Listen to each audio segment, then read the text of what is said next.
Information you need to know. From the Heart Media Group newsroom and DeWittDailyNews.com, I'm Ben Hubbard with this expanded morning newscast.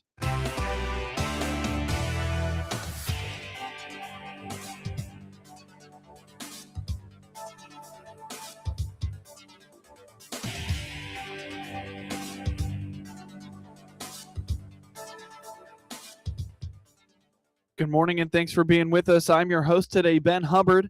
The news is brought to you by Baum Chevy Buick in Clinton, your Silverado headquarters, as well as Connexus, offering fiber internet in Clinton. Click their icon on DeWittDailyNews.com to find out more. In school cancellations that we have for today, Friday, January 23rd, schools that are doing e-learning today are the Arcola School District, Bement, Blue Ridge is doing e-learning, Cerro Gordo, DeLand Weldon, Lincoln, Maroa Forsyth, Monticello, Mount Pulaski, and Warrensburg-Latham schools all doing e-learning today. Schools that are canceled, so no e-learning, are Argenta, Oriana, and Clinton schools.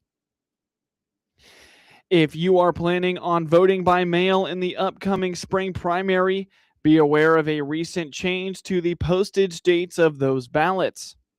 At the Thursday night DeWitt County Board meeting, DeWitt County Clerk Carrie Harris informed the public of a change by the Postal Service that is going to impact when postmarks and when those mail-in ballots would be sent to her office.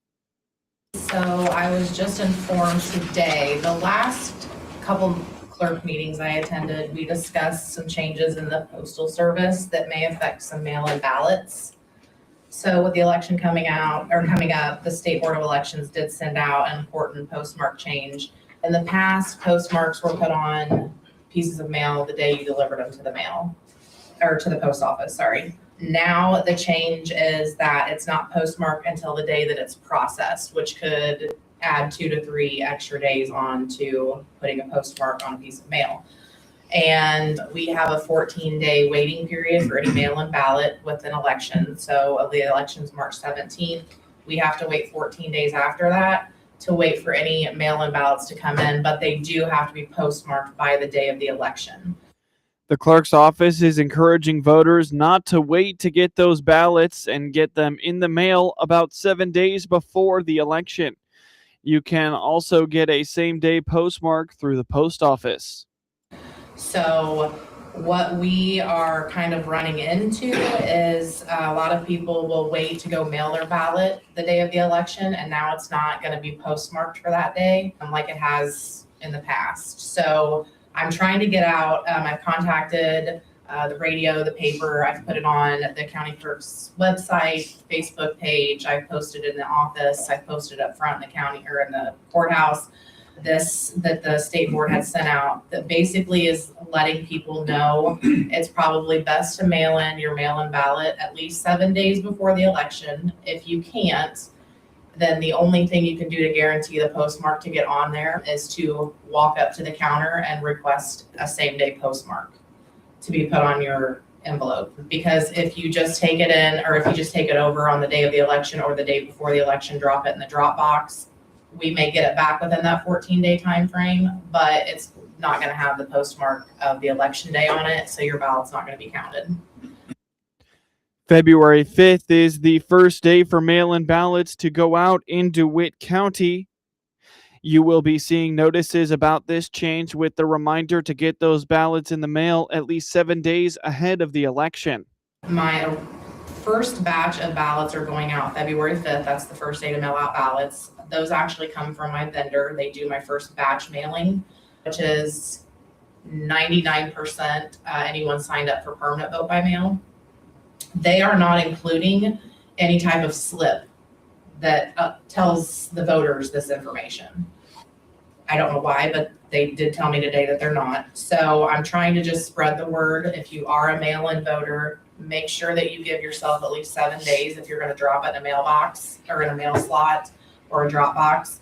If you're going to walk it in, they can postmark it that same day. That way the postmark's good and valid and can be counted when it comes to my office. The ballots that get mailed out after February 5th are going to come from my office directly, and I do have a slip that we kind of, as clerks, just typed up, letting them know to try to mail it within 7 days. If you can't, to take it to the counter, have it postmarked, and it's all due to the changes in the postal service. So I just kind of wanted to bring that up. So if any of you are mail-in voters, or if you know anybody who is one, just to kind of help spread the word so people aren't upset if their ballot's not counted because the postmark doesn't match the election date. Harris also indicates there is an option to just drop ballots off in the clerk's office ahead of the election. The primary election is Tuesday, March 17th. Coming up shortly on this expanded newscast, Warrensburg-Latham High School focused on accountability and effort. A stretch of bitterly cold weather is coming in with the threat of snow to join the mix. On the WHOW Morning Show Thursday, DeWitt County CENCOM coordinator Karen Clevenger told the Hart Media Group the cold tends to bring calls to the dispatch center regarding residents concerned about their neighbors. Well, one thing is that to watch out for your neighbors, I would say. We get a lot of calls about the water main breaks, the pipes freeze, and then, oh my goodness, there's chaos there. But another thing that we get a lot of and that I want people to be aware of is checking out for your neighbors. They might not want to go out in this bitter cold, right? And so they might not want to get that food or what have you. But is that really a great way to live, to be stuck inside and with no food? So, Sure. to check on them. And then if you have a concern that, you're knocking on the door and no one's answering, or you're trying to reach your neighbor, give us a call. We'll send an officer out to check and make sure that everybody's okay. But, like if it snows and then you notice, man, there's no snow prints outside, or they haven't picked up their paper or their mail or something like that, that would be a good sign to check on them. Clevenger reminds whether it is snow that is possibly coming this weekend or any future events, particularly those that fall during the work week, not to inquire with dispatch about the conditions of the roads. So we get a lot of calls from people that, they do ask about, well, how's the weather? And, how, should I go out? We can't really give that advice because that would be really bad. If we said, oh, sure, it's fine, go outside. And then something terrible happens. We don't give advice like that. But you can absolutely call us if you're concerned about someone that you can't get a hold of them, or you can't reach them, that type of thing, or you're concerned about their welfare, that type of thing. And then also, always just being, if you have a neighbor that you kind of watch over each other's houses or things, and then you see, oh my goodness, there's water pouring out the front door. Give us a call. We're going to send somebody out. In the event of weather that would lead to travel conditions being impacted, visit gettingaroundillinois.com for the latest in road conditions near you. You're listening to the WHOW Morning Show. Let's take a quick break with a word from our sponsors. Happy New Year from all of us here at Baum Chevrolet Buick in Clinton and Farmer City. This is Scott Baum. Most of our customers trade for a different SUV or truck because their needs change each year. That's good because we have transportation options for you. Plus, we need your trade. Our selection of top quality pre-owned trades come from you. Come see our ever-changing Chevrolet and Buick inventory today. Chevrolet, together, let's drive. BaumChevyBuick.com, right from the start. Experience the power of better connection with Connexus Fiber Internet. Connexus delivers ultra-fast, reliable speeds to keep you connected at the speed of life. Whether you're working from home, streaming your favorite shows, or gaming with your friends, Connexus has you covered. Say goodbye to buffering and dropped calls and say hello to fiber fast internet. Ready to upgrade your connection? Sign up today by clicking the Connexus icon at DeWittDailyNews.com. Nothing connects us like Connexus. News time is 18 minutes after the top of the hour. You're listening to the WHOW Morning Show. A local school district created a theme for the year to help promote giving your best in all that you do. Warrensburg-Latham High School Principal Allison Nolan told the Hart Media Group on the WHOW High School Road Tour that this year's theme in the building is All In. She says it's about promoting accountability and effort in students in and out of class. So our leadership team of teachers usually help me come up with a theme, and it's always about accountability. Yeah. So in the past, it's been, just about constantly growing and taking care of business and things like that. So all in is just being all in everything that you do, whether that be your athletic teams, whether that be your classroom, paying attention, doing your work, showing up to school, right? Which is the biggest problem around the country is showing up. And so really we just find a way to just kind of incorporate that theme everywhere in the hallways and the announcements every morning. Like the last thing that we say to the kids is make sure you're all in everything that you do. Yeah. And just kind of a constant reminder to just give it your best. So we're focusing on attendance and work completion this year. Those are our student school improvement goals. Yeah. So already we're seeing one of our goals for work completion was less than 10% of grades are going to be zeros. 10% seems like a high number. It's really a pretty low threshold for a high school student. And so right now we're at 4% for ELA and 2.5% for math. So first semester. So that is huge compared to last year. Definitely. And then for attendance, last year we focused on 9th grade for our attendance that 80% of them would have less than 10 absences. This year it's 9th and 10th grade, and we're at 89.3 for the first semester. Yeah. So we're doing really great. We know that spring is here. We know that brings a whole lot of apathy and I'm ready for the year to be over and I just can't go to school. Yeah. But we're heading in a really good direction. And we know that if the students get to school, they're going to do the work. They're going to get the grades. They're going to get the credits. They're going to graduate on time. School report card data from the Illinois State Board of Education is a big player when it comes to decision-making in schools, and Nolan indicates they needed to focus on attendance. She says the Link Crew has been a beneficial program in making students feel like they belong at Warrensburg-Latham, which has helped improve attendance. So we're focusing on attendance because we're Sure. really doing pretty well doing everything else. Obviously, we've incorporated a whole new ACT prep based on our testing. Yeah. So juniors are all working with the Albert system all year long to do ACT prep and get them ready for that test in April. For our UT time in the mornings, we are focusing on skills. So we are teaching appropriate skills that are focused on what those kids need. Like freshmen are working on organization, time management, the transition into high school, which our Link Crew obviously helps out with that. I know I talked about that a lot last year, and they're continuing to work with freshmen, and that's our juniors and senior leaders who are doing that. And we had our assessments at semester. We saw much higher grades because we're doing a better job of like prepping the kids for that. So really just everything that we do is getting them ready for the outside world. Student mental health is a big focus for schools across the country, and many kids struggle with the transition to high school and living in the internet age, especially since the pandemic. Nolan explains that the Link Crew program has focused on improving student mental health at Warrensburg-Latham.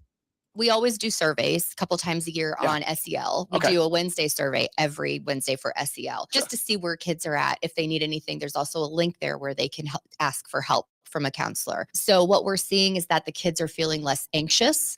The kids are feeling more comfortable. The kids are feeling more accepted and welcome when they're here, especially our new students. So our Link Crew is primarily targeted for freshmen, but we also, new students are also linked up with the Link Crew person. So we just make sure that those kids know what their expectations are. They're here, they have a person, they have people, they have somewhere to sit at lunch. They have somebody to help them out. And so we're just focusing on belonging. So we are all about mental health. So every spring we train our sophomores on teen mental health first aid so they can figure out what warning signs are and how to address it, how to tell a trusted adult when to get an adult involved. And so our juniors and seniors are already trained. Our sophomores will be trained in the spring as always. And that just is always a first step. These kids are struggling with so many things that we never had to deal with as kids. And so we just want to make sure that everyone knows what to look for.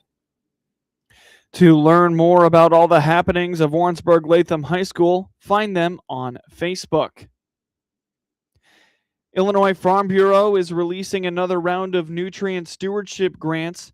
The program started back in 2015, says IFB Environmental Program Manager Bana Pegg.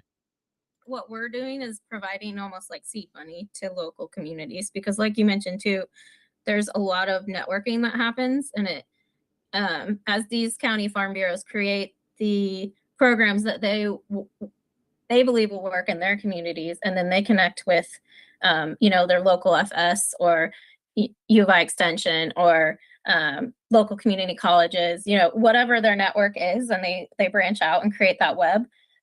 These dollars go farther. They create community. They like community that can work together for grants and expansion of like receiving money. So I think it's really kind of like a seed fund as much as it is we have given a lot over the years. I think it also multiplies itself in the nature of that. It's meant to be grassroots and it's meant to be organic, that people are collaborating in the ways that suit their communities best, and the level of volunteer and involvement that you get when people feel empowered to do this work, I think, is greater than in other cases. Like it's a really cool program in that way. In 2026, 26 county farm bureaus will collaborate on 17 nutrient stewardship projects. Additionally, 24 county farm bureaus will work together on 17 pollinator conservation projects. Digital ticketing will be in effect for this summer's Illinois State Fair. Yeah, so we at the Illinois State Fair have really been, over the last 4 years, taking a look at our processes and procedures to see how we can make efficiencies. And what we have learned through our industry partners is that we're a little behind the times. And so we're trying to make up for that. And so we've been introducing a lot of new technological solutions to create those efficiencies. And we started a couple of years ago by introducing ShowWorks in the competitive events world, where our livestock exhibitors, our general exhibitors, they can all enter online instead of having to fill out a form and mail it to us. We were one of the last state fairs in the nation to convert to a digital system. And so we're really excited that we did that. And so the next step was looking at how we can improve our admission and parking process and procedures. And last year, we piloted a digital ticketing platform in 2 of our 9 gates. And so that we really could get a feel for the system, the software, and our reporting structure so that we knew what we were doing. And we did that last year, like I said, at the main gate, which is gate 1, and then also gate 11. And I'm happy to report that it was very well received by not only fairgoers, but also our vendors and our fairgoers. So we went ahead and we pulled the plug, and we're going to do this at all of our gates. And we started that initiative January 1st.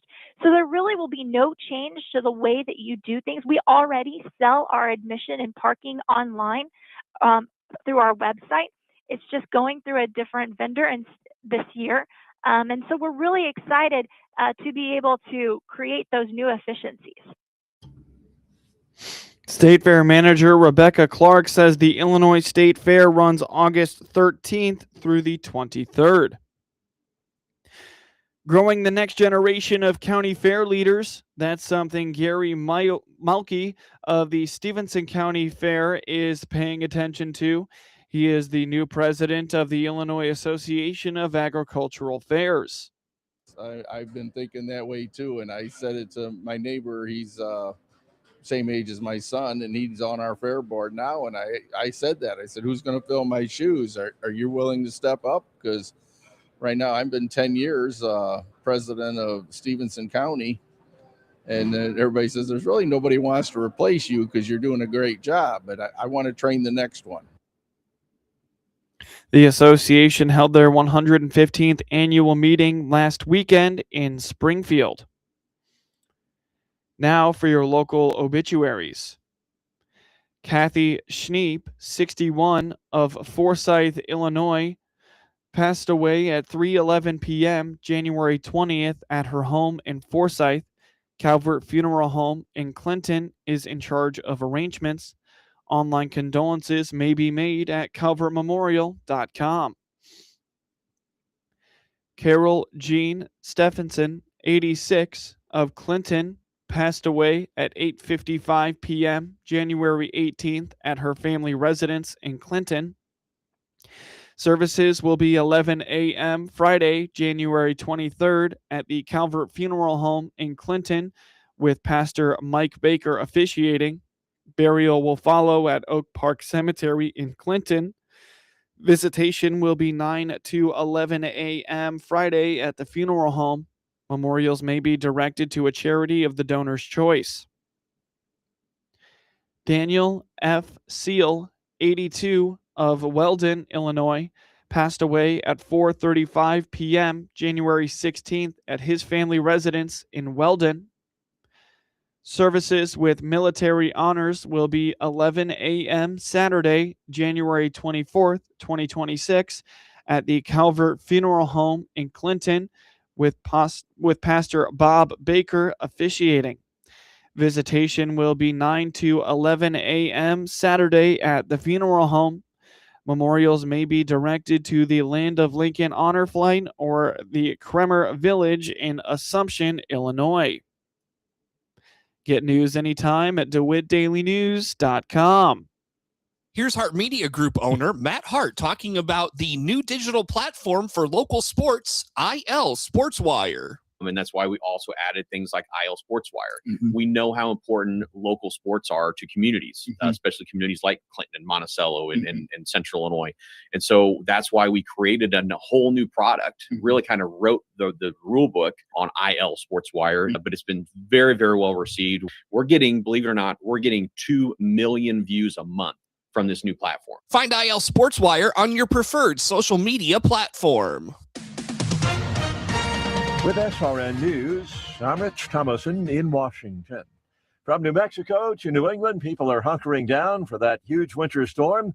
Packing snow, sleet, freezing rain, and bitterly cold temperatures. Exactly what you get depends on where you're at. In any event, it's expected to last through the weekend. Roughly 160 million people under a variety of watches, warnings, and other winter storm alerts. Tens of thousands of pro-lifers will be on the march today in Washington, D.C. It is the annual March for Life. Visiting Minneapolis, Vice President Vance says peaceful anti-ICE demonstrators have nothing to fear from the Trump administration. But if you storm a church or assault a federal agent, Vance says, we're going to use every single tool we have to bring you to justice. Iran's top prosecutor has called President Trump's claim about halting the hangings of 800 detained protesters completely false. Dow futures down 108. This is SRN News.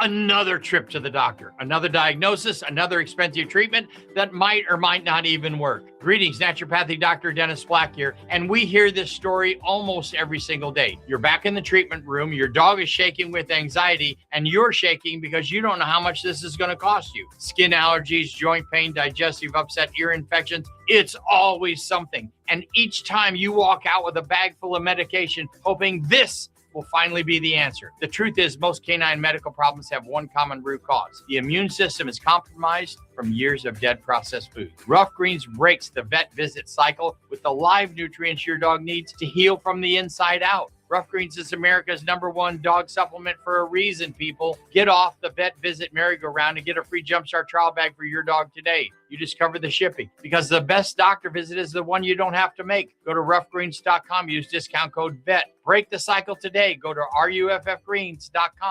From the Hart Media Group Sports Desk, IL SportsWire, and DeWittDailyNews.com, I'm Ben Hubbard with this local sports report.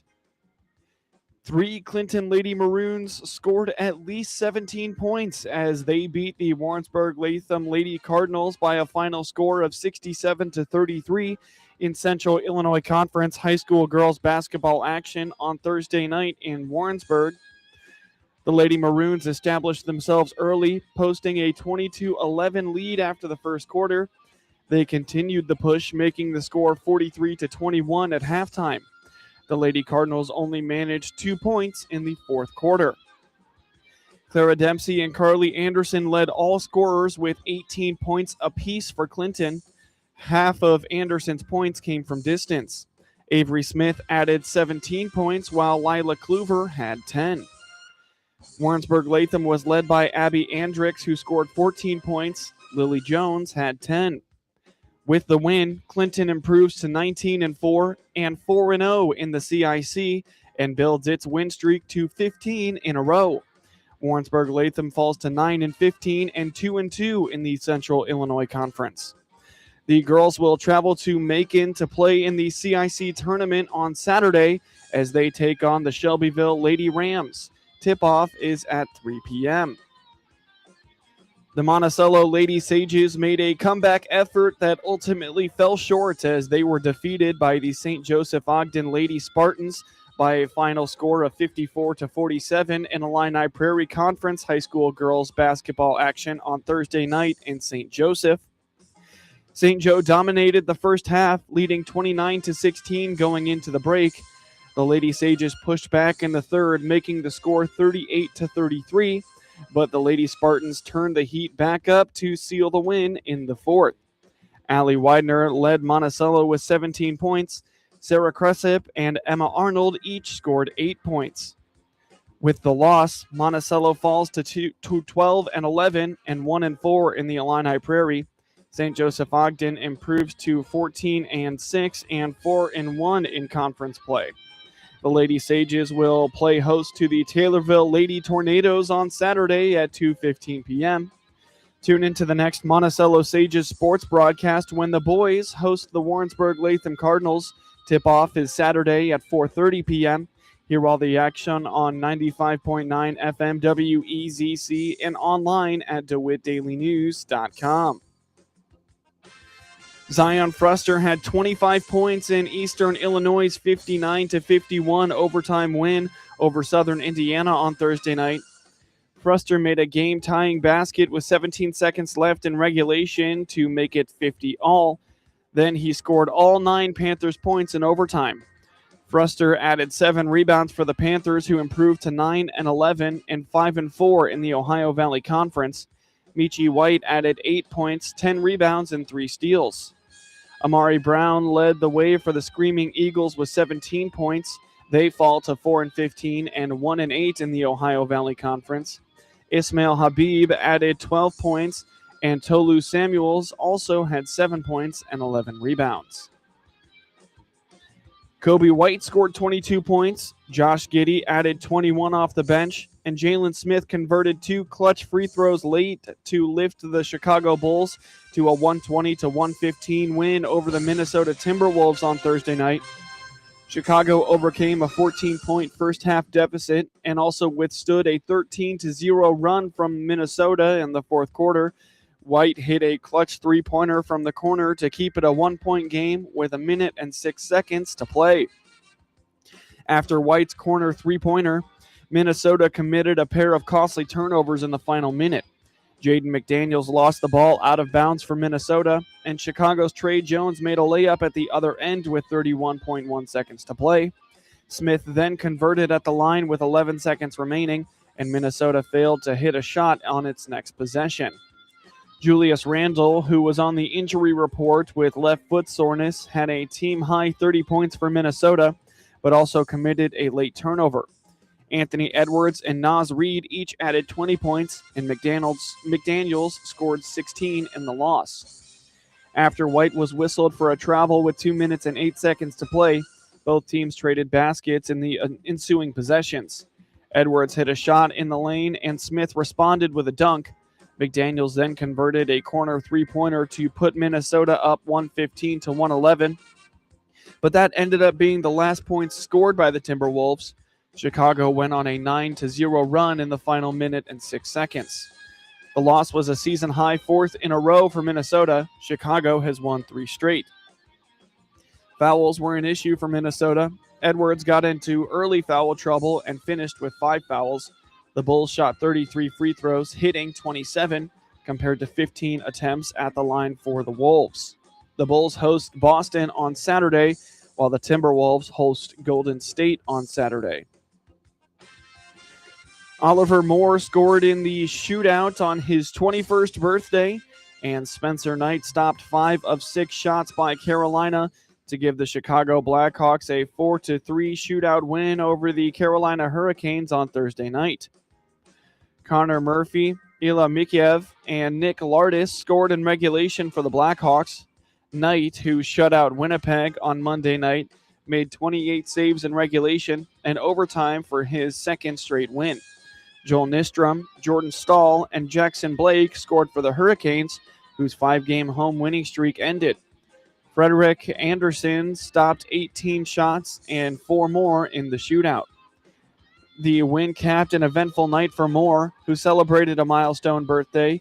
He was on the wrong side of a fight with Alexander Nikishin in the second period and then nearly won the game in overtime, but was robbed by Anderson. Chicago led 1-0, 2-1, and 3-2, but couldn't put the Hurricanes away in regulation. Carolina has yet to lose in regulation with top defenseman Jacob Slavin in the lineup. Murphy and Blake traded goals 82 seconds apart near in the back half of the third period to send it to overtime.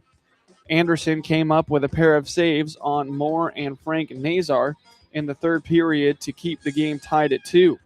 He made 2 bigger saves on Wyatt Kaiser and Moore in overtime. The Hurricanes tied it at 2 on Stahl's first goal since December 19th at 9 minutes and 16 seconds of the second period. Chicago had taken a 2-1 advantage after Lardis's goal at 4 minutes and 35 seconds in the second. Mikheyev swatted his own rebound at 11 minutes and 12 seconds in the first to give the Blackhawks a 1-0 lead. It was Mikheyev's first shorthanded goal of the season. Nystrom tied it with his first NHL goal at 12 minutes and 50 seconds in the first. The rookie defenseman has 9 points in 36 games. The Blackhawks host Tampa on Friday night. The Hurricanes travel to Ottawa on Saturday night. Checking out scores from around the NBA last night, the Charlotte Hornets took down the Orlando Magic 124-97, while the Denver Nuggets beat the Washington Wizards 107-97. The Philadelphia 76ers beat the Houston Rockets 128-122, while the Golden State Warriors fell to the Dallas Mavericks 123-115. The San Antonio Spurs beat the Utah Jazz 126-109, and the LA Clippers took down the LA Lakers 112-104. The Portland Trail Blazers beat the Miami Heat 127-110.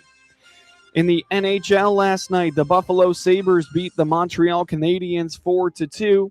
The Columbus Blue Jackets shut out the Dallas Stars 1-0. The Boston Bruins beat the Las Vegas Golden Knights 4-3. And the Florida Panthers beat the Winnipeg Jets 2-1 in a shootout win. The Nashville Predators beat the Ottawa Senators 5-3. And the Pittsburgh Penguins beat the Edmonton Oilers 6-2. In overtime, the Minnesota Wild beat the Detroit Red Wings 4-3. Get highlights of your local high school program by finding IL SportsWire on your preferred social media platform, and get local sports anytime at DeWittDailyNews.com.